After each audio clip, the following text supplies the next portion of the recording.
Sabi po nung iba, fresh start. Bakit? Hindi ba fresh start pagdating ko? Hindi pa nga ako nagsa-start, inuupakan na ako eh. Ganun na ganun nangyari sa SEA Games. When I was Secretary of Foreign Affairs, not a threat, serving everyone, wala akong problema sa SEA Games. As soon as I ran for Congress at sinabing magsi-speaker, kaliwat kanan na yung banat sa akin. But we proved them wrong.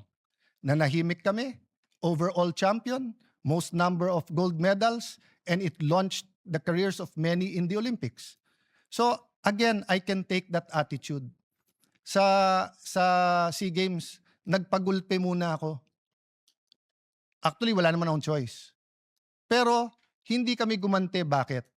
Because in the end, the performance will decide or will dictate whether we were justified or not yung mga pinanggagawa. So the same with me. Judge me as Senate President every single day, every single week. Kung tatagal ako ng 1 month, 2 months, edi for 2 months, 3 months, 4 months, di ba? Pero yung inuunahan, hindi pa nga nag-uumpisa, fresh start na, medyo